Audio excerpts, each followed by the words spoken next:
അഞ്ജലി ദേവദാസ് ബയോഹബിൻ്റെ പുതിയൊരു വീഡിയോയിലേക്ക് സ്വാഗതം. നമ്മളിന്ന് ഡിസ്കസ് ചെയ്യുന്നത് സെൽ മെംബ്രെയിൻ ഡൈനാമിക്സ്. ഓക്കെ, അപ്പോൾ ഈ ലിപ്പിഡ്സ് എന്ന് പറഞ്ഞാൽ അത് അൺഈവൻലി ഡിസ്ട്രിബ്യൂട്ടഡ് ആണ്. ഓക്കെ, അപ്പോൾ ഈ ഒരു ഫോസ്ഫോ ലിപ്പിഡ്സ് നോക്കുകയാണെങ്കിൽ ഔട്ടർ ലീഫ്ലെറ്റിൽ, അതായത് പ്ലാസ്മ മെംബ്രെയിൻ്റെ ഔട്ടർ ലീഫ്ലെറ്റിലും ഇന്നർ ലീഫ്ലെറ്റിലും ഫോസ്ഫോലിപ്പിഡ്സിൻ്റെ ഡിസ്ട്രിബ്യൂഷൻ അൺഈവൻലി ആണ് ഡിസ്ട്രിബ്യൂട്ട് ചെയ്തിരിക്കുന്നത്. അപ്പോൾ ഈ ഒരു ഔട്ടർ ലീഫ്ലെറ്റ് എടുക്കുകയാണെങ്കിൽ അവിടെയുള്ള ഫോസ്ഫോലിപ്പിഡ്സുകളാണ് ഫോസ്ഫോടൈഡൽ കോളിൻ, അതുപോലെ തന്നെ സ്പിംഗോമൈലിൻ. ഓക്കെ, പിന്നെ ഇന്നർ ലീഫ്ലെറ്റ് നോക്കുകയാണെങ്കിൽ അവിടെ ആരൊക്കെയുണ്ട്? Phosphatidyl serine, phosphatidyl ethanol amine, phosphatidyl inositol. Okay, അപ്പോൾ ഞാൻ കഴിഞ്ഞ സെൽ ബയോളജി ക്ലാസ്സിൽ പ്ലാസ്മ മെംബ്രെയിൻ്റെ ഒരു ഇൻട്രൊഡക്ഷൻ പറഞ്ഞായിരുന്നു. സോ ആക്ച്വലി അതിൻ്റെ ഒരു കണ്ടിന്യൂഷൻ പോലെയാണ് ഈ ഒരു ക്ലാസ്. അപ്പോൾ നിങ്ങൾ ആ ഒരു ക്ലാസ് കണ്ടിട്ടില്ലെങ്കിൽ നിങ്ങൾ അതൊന്ന് പോയി വാച്ച് ചെയ്തിട്ട് വരിക. സോ അപ്പോഴാണ് നിങ്ങൾക്ക് ഈ ഒരു ഫോസ്ഫോടൈഡൽ കോളിൻ, സ്പിംഗോമൈലിൻ ഇതൊക്കെ എന്താണെന്ന് അതിൽ ഞാൻ കുറച്ചും കൂടി പറഞ്ഞിട്ടുണ്ട്. സോ നിങ്ങൾ അതൊന്ന് വാച്ച് ചെയ്തിട്ട് ഇതിലേക്ക് വരാം. ഓക്കെ, അപ്പോൾ നോക്കിക്കേ, ഇപ്പോൾ ഈ ഒരു പ്ലാസ്മ മെംബ്രെയിൻ എടുക്കുകയാണെങ്കിൽ ഈ ഫോസ്ഫോലിപ്പിഡ്സിൻ്റെ അറേഞ്ച്മെൻ്റ് എന്ന് പറയുമ്പോൾ ഔട്ടർ ലീഫ്ലെറ്റിൽ ഉള്ളതാണ് ഫോസ്ഫോടൈഡൽ കോളിൻ, സ്പിംഗോമൈലിൻ. ഇന്നർ ലീഫ്ലെറ്റിൽ phosphatidyl serine, phosphatidyl ethanol amine, phosphatidyl inositol ആണ് ഉള്ളത്. ഓക്കെ, എന്ന് വെച്ചാൽ അവിടെ ഈ പുറത്ത് മാത്രമേ ഈ ഫോസ്ഫോടൈഡൽ കോളിൻ പുറത്ത് മാത്രമേ ഉള്ളൂ എന്നല്ല, ഇന്നർ ലീഫ്ലെറ്റിലുണ്ട്. പക്ഷേ കമ്പാരിറ്റീവ്ലി നോക്കുകയാണെങ്കിൽ ഇന്നർ ലീഫ്ലെറ്റിനേക്കാളും കൂടുതൽ ഫോസ്ഫോടൈഡൽ കോളിൻ ഉള്ളത് പുറത്താണ്. അപ്പം മേജർലി ഫൗണ്ട് എവിടെയാണ്? ഔട്ടർ ലീഫ്ലെറ്റിലാണ്. സ്പിംഗോമൈലിനും അതുപോലെ തന്നെ ഔട്ടർ ലീഫ്ലെറ്റിലാണ്. ഇന്നർ ലീഫ്ലെറ്റിലാണെങ്കിൽ phosphatidyl serine, phosphatidyl ethanol amine, phosphatidyl inositol ഒക്കെയാണ് ഇന്നർ ലീഫ്ലെറ്റിൽ ഉള്ളത്. ഇനി ഇതിൻ്റെ ബയോളജിക്കൽ ഇമ്പോർട്ടൻസ് നോക്കുകയാണെങ്കിൽ ഫോസ്ഫോടൈഡൽ സെറീൻ എന്ന് പറയുന്നത് എന്താ ചെയ്യുന്നത്? ഫോസ്ഫോടൈഡൽ സെറീൻ നമുക്കറിയാം ഉള്ളിലാണുള്ളത്. പക്ഷേ ചില സമയത്ത് ഈ ഫോസ്ഫോടൈഡൽ സെറീൻ ഉള്ളിൽ നിന്ന് പുറത്തേക്ക് വരാറുണ്ട്. അത് ഒരു സിഗ്നലാണ്, അപ്പോട്ടോസിസ് അല്ലെങ്കിൽ പ്രോഗ്രാംഡ് സെൽ ഡെത്തിൻ്റെ ഒരു സിഗ്നലായിട്ടാണ് ആക്ട് ചെയ്യുന്നത്. പ്ലേറ്റ്ലെറ്റ്സിൽ ഇങ്ങനെ ഒരു മൂവ്മെൻറ്റ് ചെയ്യുമ്പോഴാണ് ബ്ലഡ് ക്ലോട്ടിങ്ങിനൊക്കെ ഹെൽപ്പ് ചെയ്യുന്നത്. അപ്പോൾ ജസ്റ്റ് പറഞ്ഞെന്നുള്ളൂ. ഫോസ്ഫോടൈഡൽ സെറീൻ ശരിക്കും കാണുന്നത് ഉള്ളിലാണ്, പക്ഷേ ചില സമയത്ത് ഇന്നർ ലീഫ്ലെറ്റിൽ നിന്ന് ഔട്ടർ ലീഫ്ലെറ്റിലേക്ക് വരാറുണ്ട്. അത് ഒരു അപ്പോട്ടോസിസിൻ്റെ ഒരു സിഗ്നലായിട്ടാണ് ആക്ട് ചെയ്യുന്നത്. പ്ലേറ്റ്ലെറ്റ്സിൽ ഈ ഒരു മൂവ്മെൻറ്റ് ബ്ലഡ് ക്ലോട്ടിങ്ങിന് ഹെൽപ്പ് ചെയ്യാറുണ്ട്. ഓക്കെ, അത്ര ഓക്കെ അല്ലേ?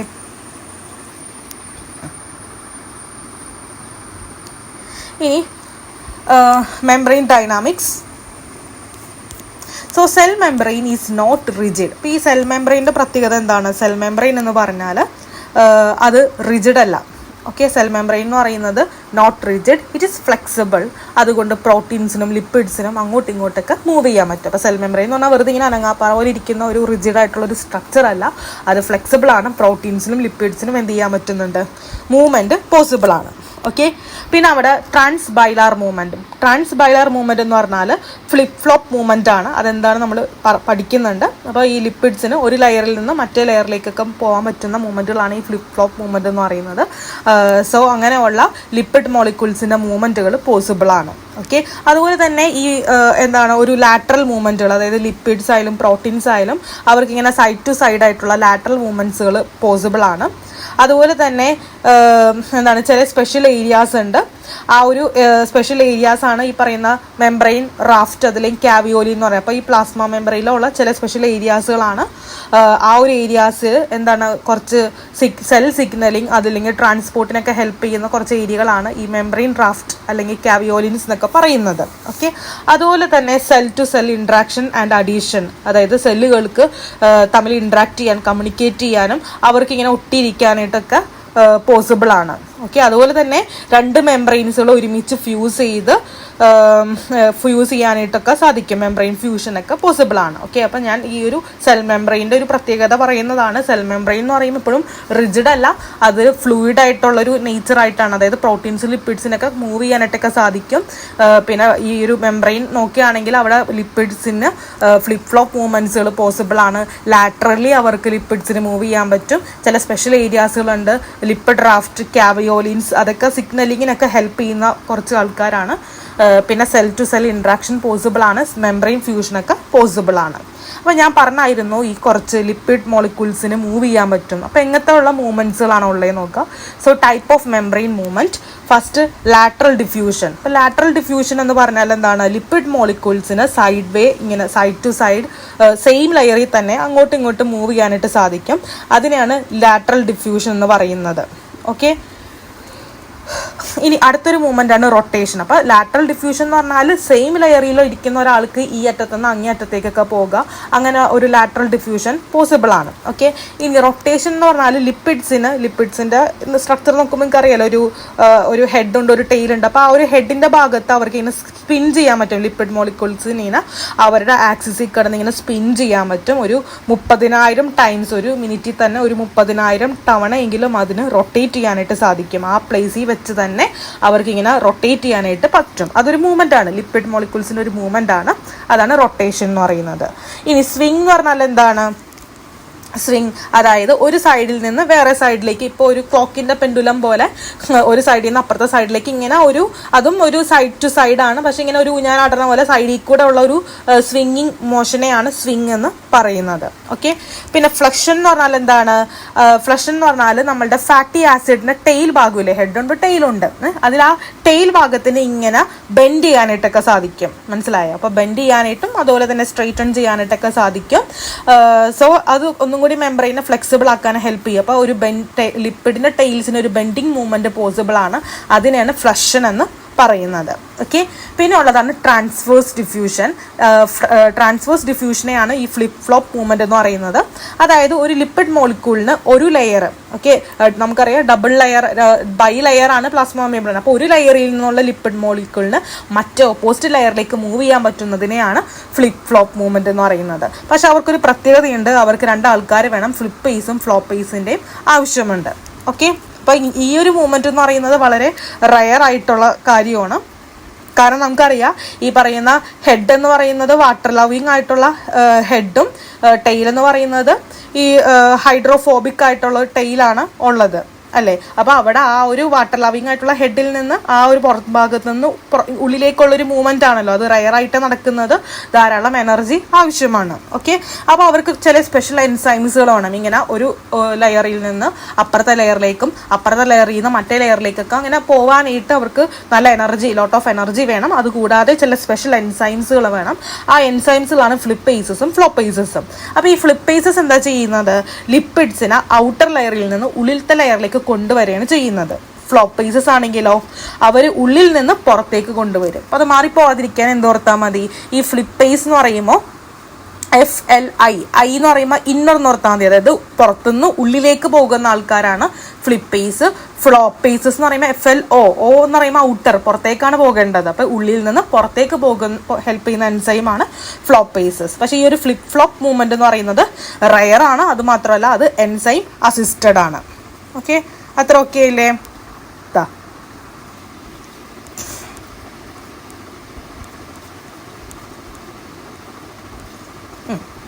ഓക്കെ, അപ്പോൾ അതേ നോക്കിക്കേ, ഈ ഫ്ലിപ്പേസിനെ തന്നെ നമ്മൾ ഫ്ലിപ്പേസ് എൻസൈമിനെ P ടൈപ്പ് ATPase എന്ന് പറയാറുണ്ട്.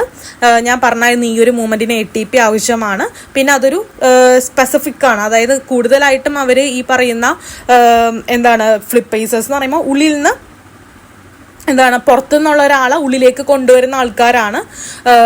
സോ അത് സ്പെസിഫിക് ആയിട്ട് കൊണ്ടുപോകുന്നുണ്ട്. ഫ്ലോപ്പേസസ് എന്ന് പറയുമ്പോൾ അതിനെ നമ്മൾ ABC ട്രാൻസ്പോർട്ടർ എന്ന് പറയും. സോ ഈ ഒരു ഫ്ലോപ്പേസസ് എന്താ ചെയ്യുന്നത്, ഉള്ളിൽ നിന്ന് പുറത്തേക്ക് ലിപ്പിഡ് മോളിക്യൂൾസിനെ മൂവ് ചെയ്യിക്കുന്നവരാണ് ഫ്ലോപ്പേസസ് എന്ന് പറയുന്നത്. അവർക്കും ATP ആവശ്യമാണ്. ഇനി സ്ക്രാംബ്ലേസ് എന്ന് പറഞ്ഞാൽ എന്താണ്, 2 ഡയറക്ഷനിലേക്ക് മൂവ്മെൻറ്റ് പോസിബിൾ ആണ്. അതായത് 2 വേസിലേക്കും മൂവ്മെൻറ്റ് പോസിബിൾ ആണ്. പക്ഷേ ATPയുടെ ആവശ്യമില്ല, അത് നോൺ സ്പെസിഫിക് ആണ്. പിന്നെ കാൽസ്യത്തിൻ്റെ ആവശ്യമുണ്ട്, കാൽസ്യം ഡിപ്പെൻഡൻ്റ് ആണ്. ഇത്ര ഓക്കെ ആണോ? അപ്പോൾ നമ്മൾ എന്തോരം മൂവ്മെൻറ്റ്സുകൾ പറഞ്ഞു. ഫസ്റ്റ് നമ്മൾ ഒരു സെൽ മെംബ്രെയിൻ്റെ പ്രത്യേകതകൾ എന്തൊക്കെ പറഞ്ഞു. സെൽ മെംബ്രെയിൻ്റെ പ്രത്യേകത എന്ന് പറയുമ്പോൾ അവിടെ ആ ഒരു ഫോസ്ഫോ ലിപ്പിഡ്സ് അൺഈവൻലി ആണ് ഡിസ്ട്രിബ്യൂട്ട് ചെയ്തിരിക്കുന്നത്.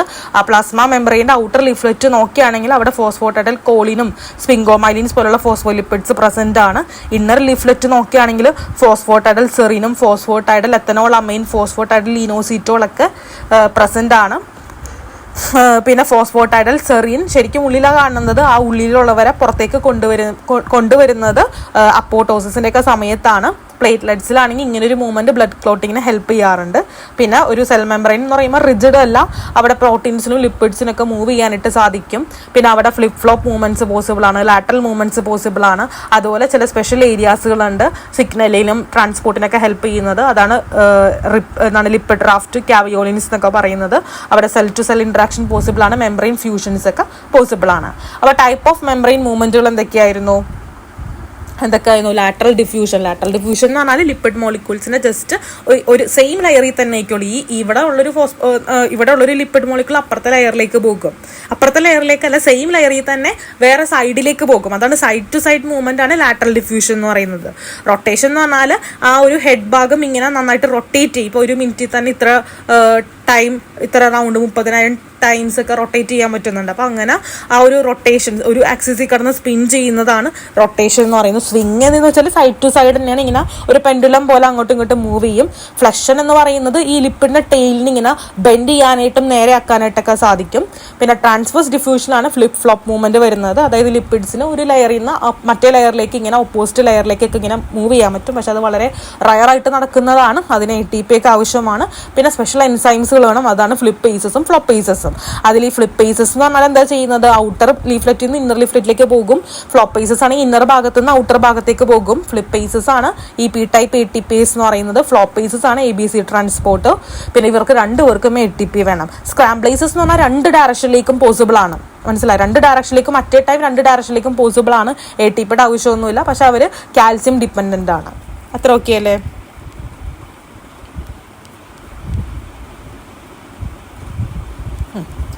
ഇതിനടുത്തത് ക്യാവിയോലിൻ. അപ്പം ഞാൻ പറഞ്ഞ അതിനൊരു സ്പെഷ്യൽ റീജിയൻ ഉണ്ട്.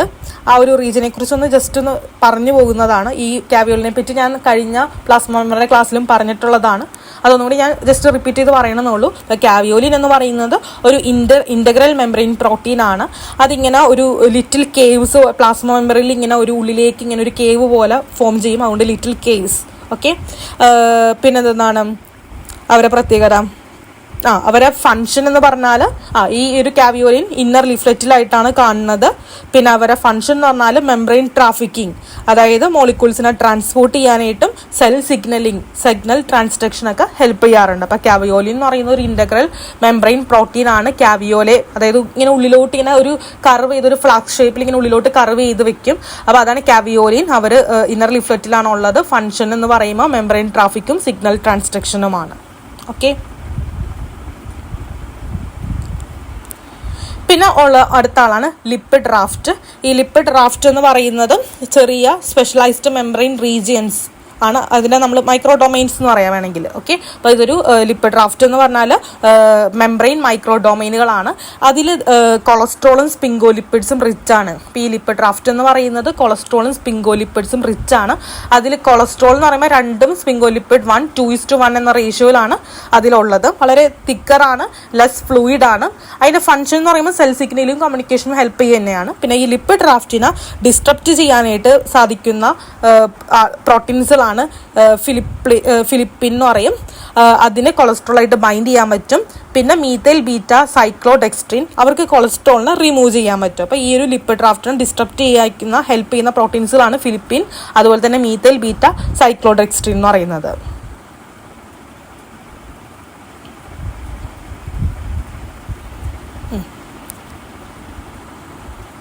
അത്ര ഓക്കെ അല്ലേ?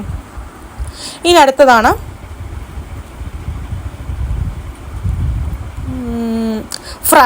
ഫ്രാപ്പ് എന്ന് പറഞ്ഞാൽ എന്താണ്? Fluorescent recovery after photo bleaching. Just ഈ ഞാൻ പറഞ്ഞല്ലോ കുറച്ച് ലാറ്ററൽ ലിപ്പിഡ്സിനും പ്രോട്ടീൻസിനൊക്കെ ലാറ്ററൽ മൂവ്മെന്റുകളുണ്ട്. ആ ലാറ്ററൽ മൂവ്മെന്റിനെ കുറിച്ച് പഠിക്കാൻ വേണ്ടിയിട്ടുള്ള ഒരു സംഭവമാണ് ഫ്രാപ്പ് എന്ന് പറയുന്നത്. ഫുൾ ഫോം എന്താണ്? Fluorescence recovery after photo bleaching. Okay. അപ്പോൾ അതിനു വേണ്ടി മോളിക്യൂൾസ് എന്താണ് GFP വെച്ച് ടാഗ് ചെയ്യും. എന്നിട്ട് കുറച്ച് ഏരിയ, അപ്പോൾ GFP വെച്ച് ടാഗ് ചെയ്യുമ്പോൾ ആ ഭാഗത്ത് ഫ്ലൂറസെൻസ് കാണിക്കും. അത് കഴിഞ്ഞിട്ട് നമ്മൾ ഒരു ലേസർ ഉപയോഗിച്ച് ബ്ലീച്ച് ചെയ്യുമ്പോൾ ആ ഭാഗം മാത്രം എന്താണ് ഇങ്ങനെ ഒരു വൈറ്റിഷ് ആയിട്ട് കാണിക്കും.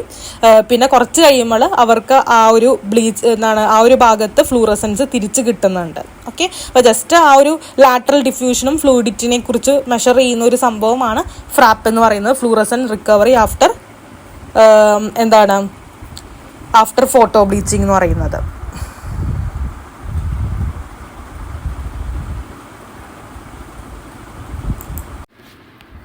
ഓക്കെ, അപ്പോൾ ഈ ഒരു ഫിഗർ നോക്കാം. ഫസ്റ്റ് ഇതാ നോക്കിക്കേ, ഇവിടെ GFP വെച്ച് നമ്മൾ ടാഗ് ചെയ്യുന്നുണ്ട്. ടാഗ് ചെയ്ത് കഴിഞ്ഞിട്ട് ടാഗ് ചെയ്യുമ്പോൾ അവിടെ ഫ്ലൂറസൻസ് കാണിക്കുന്നുണ്ട്.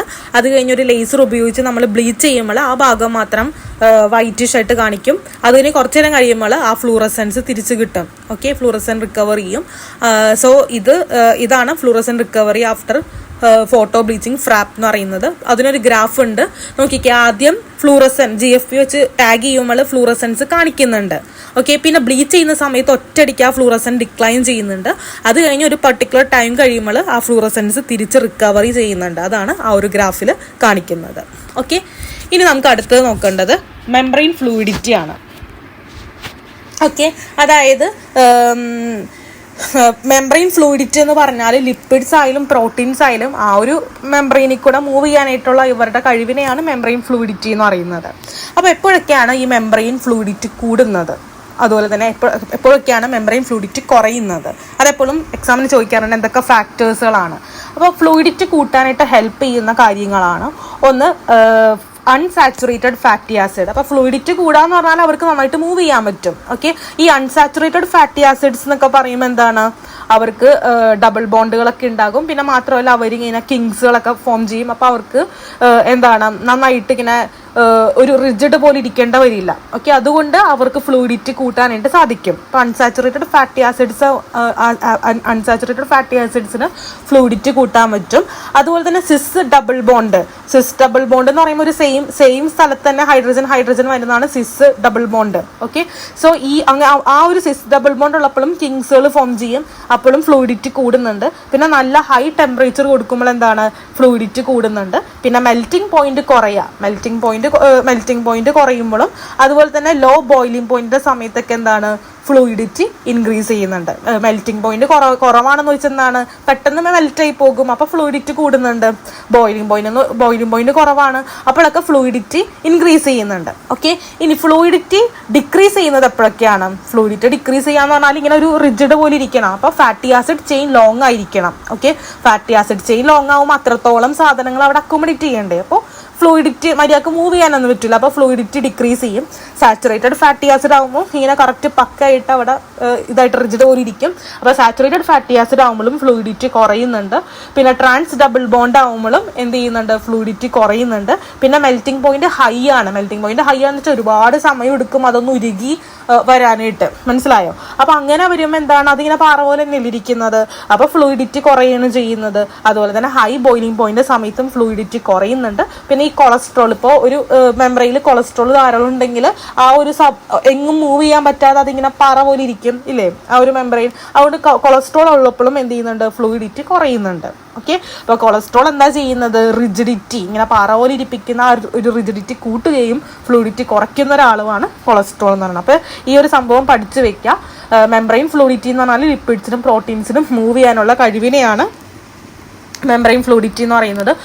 ഫ്ലൂയിഡിറ്റി കൂടാന്ന് പറഞ്ഞാൽ അവർക്ക് അത്രത്തോളം മൂവ് ചെയ്യാൻ പറ്റണം. അവിടെ അൺസാച്ചുറേറ്റഡ് ഫാറ്റി ആസിഡ് ആയിരിക്കണം, ചെയിൻ ലെങ്ത് കുറവായിരിക്കണം, സിസ് ഡബിൾ ബോണ്ട് ആയിരിക്കണം, അതുപോലെ തന്നെ ഹൈ ടെമ്പറേച്ചർ ആയിരിക്കണം, പിന്നെ അതുപോലെ തന്നെ ലോ മെൽറ്റിംഗ് പോയിന്റും ലോ ബോയിലിംഗ് പോയിന്റ് ആയിരിക്കണം. ഓക്കെ, പിന്നെ ഫ്ലൂയിഡിറ്റി ഡിക്രീസ് ചെയ്യുന്നത് എപ്പോഴൊക്കെയാണ്? ഫാറ്റി ആസിഡ് ചെയിൻ ലോങ് ആയിരിക്കണം, സാച്ചുറേറ്റഡ് ഫാറ്റി ആസിഡ് ആയിരിക്കണം, ട്രാൻസ് ഡബിൾ ബോണ്ട് ആയിരിക്കണം, ഹൈ മെൽറ്റിംഗ് പോയിന്റും ഹൈ ബോയിലിംഗ് പോയിന്റും പിന്നെ കൊളസ്ട്രോൾ ഉണ്ടായിരിക്കണം. ഓക്കെ, അതുപോലെ തന്നെ animals in cold climate have more unsaturated fatty acid. ഇപ്പോൾ ഞാൻ പറഞ്ഞായിരുന്നു അൺസാച്ചുറേറ്റഡ് ഫാറ്റി ആസിഡ് ആകുമ്പോൾ എന്താ സംഭവിക്കുക?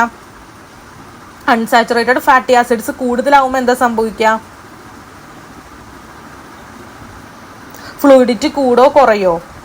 നമ്മൾ നേരത്തെ പറഞ്ഞതേ കണ്ടോ, ഫ്ലൂയിഡിറ്റി ഇൻക്രീസ് ചെയ്യുന്നത് അൺസാച്ചുറേറ്റഡ് ഫാറ്റി ആസിഡ് ആവുമ്പോഴാണ്. ഓക്കെ, അപ്പോൾ ഈ ഒരു കോൾഡ് ഏരിയാസിലുള്ള കോൾഡ് ക്ലൈമറ്റിലുള്ള അനിമൽസ് എന്താ ചെയ്യുന്നത്, അവർക്ക് ധാരാളം fatty acid unsaturated fatty acids ഉണ്ടാവും. അപ്പോൾ ആ ഒരു മെംബ്രെയിൻ ഫ്ലൂയിഡിറ്റി അവർക്ക് മെയിൻറ്റെയിൻ ചെയ്യാനായിട്ട് സാധിക്കും. ഓക്കെ, ഇത്രേ ഉള്ളൂ ഈ ഒരു ചാപ്റ്റർ. Thank you.